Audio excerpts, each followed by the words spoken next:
Welcome guys to my channel. Today what I'm talking about is the Miami Gatos and the Miami Toros. This is just the first part of my series about soccer in South Florida. I'm going to make a multi-part series about this, so make sure to subscribe if you want to see more of that, and make sure to like this video as well. The first part of the history really is in 1972, which is the Gatos Era. So basically, the team was originally founded in 1967. This franchise was originally founded as the Washington Darts.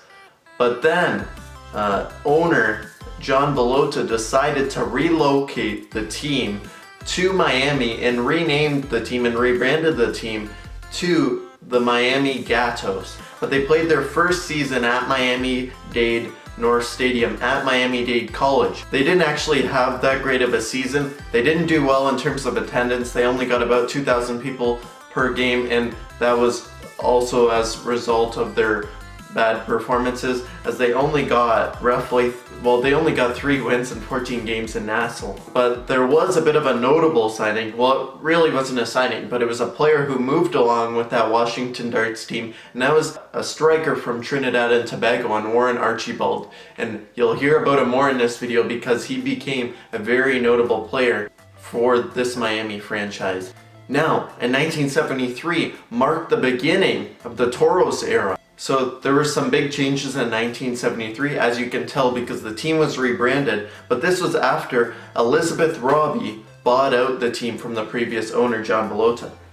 Now, it's kind of interesting the reason why Elizabeth Robbie bought out the team.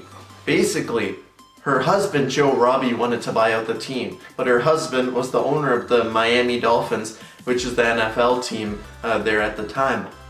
And if you're an NFL owner, I'm not sure if this rule still holds true, but at least at the time, if you're an NFL owner, you couldn't be, well, it shouldn't hold true because there are NFL owners owning MLS teams, but at the time, you couldn't own a major sports team other than your NFL team if you owned an NFL team. So since he owned the Miami Dolphins, he couldn't buy a team in MLB, he couldn't buy a team in the NBA, and for that reason he couldn't also buy a team in North American Soccer League. So instead he got his wife to buy out the Miami Gatos, where she renamed it to the Miami Toros, and she would become an integral part of this Miami soccer team, and in the future even past this Miami soccer team as well. The Toros then moved to the 80,000 capacity at the time, now demolished Orange Bowl, which I believe was demolished roughly 10 years ago. But the stadium would be in a much better location, as I believe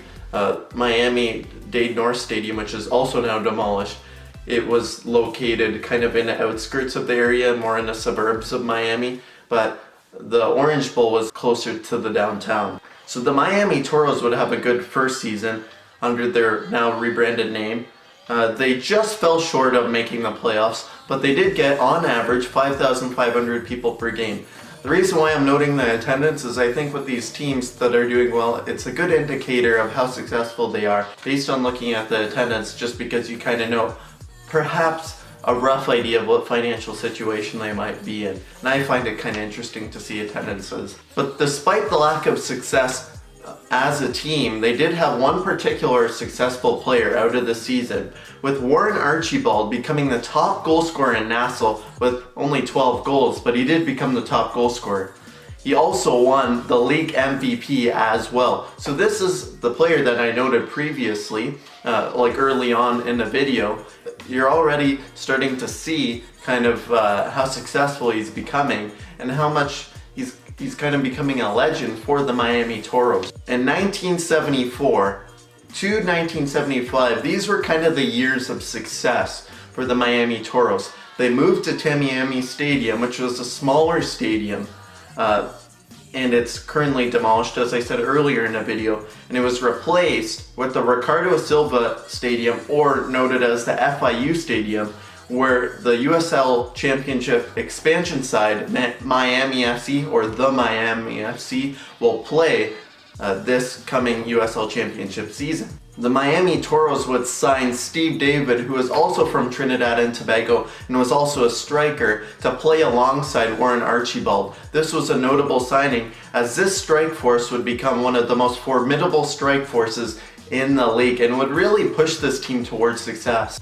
He kicked off his season very well in his first year, scoring 13 goals in his first season with the team. So 1974 was by far the Toros' best season. They won 9 games out of 20 total games in this season. They actually were able to make it into the playoffs, and they also made it not just into the playoffs, but they made it to the final, the Soccer Bowl, against Los Angeles Aztecs, where they unfortunately tied 3-3. Then they went to penalties, and then they lost on penalties to the Los Angeles Aztecs, who of note were actually an expansion team that season. That Soccer Bowl in 1974 was hosted on August 25th on a hot summer day in Miami. Now that might not seem notable. It might not seem notable that that the Soccer Bowl was hosted in Miami, but it actually was very notable. It's notable in a way to show how much power the networks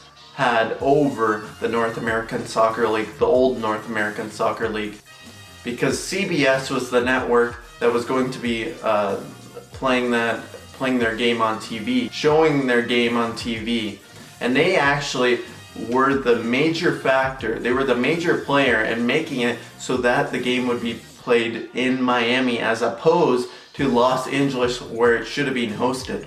Now, why should it have been hosted in Los Angeles? Well, NASL had a rule that the team with the best record would host the game.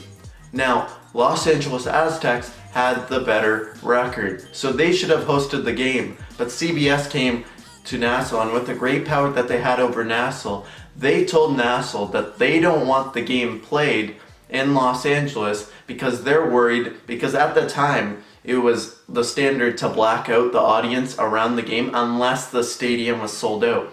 And they were going to play in LA Memorial Coliseum, and that has almost 100,000 capacity. So they weren't going to sell the game out. They might get, 15, 20,000 people max, or maybe a bit more than that. But even if they get more people than that, they're not going to sell out the stadium. So they're going to black out the whole South Californian audience, which we all know is a lot of people, versus if you're going to black out the South Floridan audience, it's a lot of people, but it's not as much as the South Californian audience. So they moved the game to Miami. They also wanted the game hosted at 12:30 p.m. Pacific time, wherever it was played. So that would have to be 3:30 p.m. Eastern time. And I think they were kind of worried that if they played it at 12:30 p.m. Pacific time in LA, then that would mean that they're playing it at, I believe, 9:30 a.m. Eastern time, which was not a peak time for the Eastern time zone, and not too many people would be watching the game. So it just would be terrible for TV ratings. So the game was moved to Miami to be played in the Orange Bowl. Now, the game being played in Orange Bowl is also notable because at the start of this year, the team was moved to Tamiami Stadium, which was a smaller stadium, and that's where the team was playing the whole season, including in the playoffs. But the CBS team, wanted the game played at the Orange Bowl so they would have a full week to get ready and to prepare for the Soccer Bowl. So they would play the game in the playoffs at Tamiami Stadium, and then once they finally made it to the finals, then they said, hey, we want to play in the Orange Bowl Stadium so that we can have a full week to set up for the game. So it's just kind of amazing how much power CBS had over NASL in terms of getting the game played in a different city, well, in a totally different region of the country, just so that they could have better TV ratings. But I suppose it was in NASL's best interest. Maybe not in their best interest in terms of the league's integrity, but better ratings for the league might not directly make them more money all the time, or it might not directly make them much more money, but if there's a bigger audience, more people want to come to the games. There is a video of the final which was posted online. I'll link the video in the description. The game was hosted in front of roughly 15,000 fans. For most of the game was 1-1. And then the last 20 minutes, 4 goals were scored, making the game 3-3. And then as we all know, as I said earlier on in the video, then Los Angeles Aztecs took the Miami Toros on in a penalty shootout, and the Los Angeles Aztecs were able to win the Soccer Bowl, unfortunately for the Miami Toros, in front of Miami's fans as well. To be honest, the game also kind of lacked atmosphere as a whole. I just found the audience was very quiet, and there didn't really seem to be much of a supporter section. If you know more about the team, and if there was a supporter section, leave that down in the description down below, but it didn't really seem like that. It just more seemed like a, soccer mom, family type atmosphere, which is kind of to an extent the way MLS is at this point, but there is supporter sections.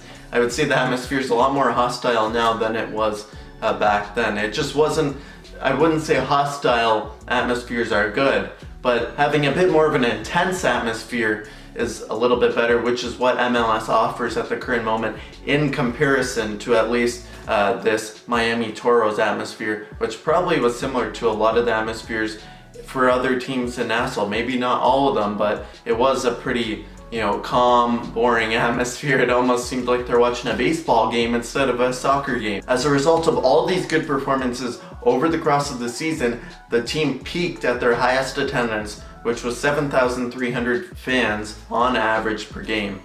In 1975, the season was good, but it wasn't as good as the previous year. The team made the playoffs, getting 14 wins in 22 games. Now the league actually shifted so that you couldn't get a draw. You would have to get a win or a loss. So I think they just went to overtime or something like that, and penalty shootouts or whatever. I'm not quite sure about that, but they didn't have draws in 1975. And then the Tampa Bay Miami rivalry was really started in 1975 as the old version of the Tampa Bay Rowdies playing in old NASL were founded, which really kicked off the rivalry. The attendance declined with the declining results in 1975. They were still good, but the attendance dipped just below 5,000 people per game in that 1975 season. Something of note was that Warren Archibald's form progressively declined in the 1975 season, which was in stark contrast to his 1973 season just a few years before. And then on the other hand, Steve David was actually having his best season, getting 23 goals and 6 assists in the league that season, and he became the league's MVP. So he was peaking at his career while Warren Archibald was declining in his career. And then 1976 marked the final year for the club. The team had its worst season yet. They were moved back to Tamiami Stadium because apparently they moved back. I should have mentioned this earlier. They moved back to the Orange Bowl in 1975, but then they moved back to Tamiami Stadium in 1976. This season was our worst season yet, getting 6 wins throughout the whole season. Of course, there was no draws, but they got 6 wins, losing 18 games out of 24 games. Because of this poor performance, the attendance declined to just getting over 3,000 fans per game on average.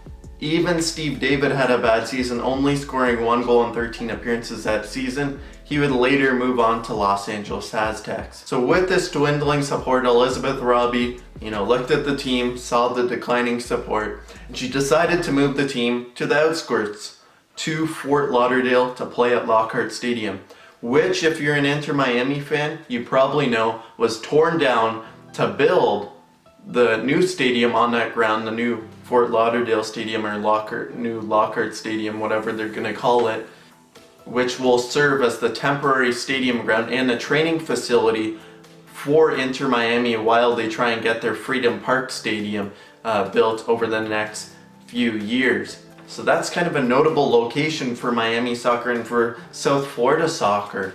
It's kind of became a hub there. I'll get on to talking about Fort Lauderdale Strikers in the next video, so stay tuned for that. Make sure to subscribe and like this video so that you'll see this video, you'll see the Fort Lauderdale Strikers video as soon as you can. You can hit the bell button to get a notification for that. So as I said, please like and subscribe.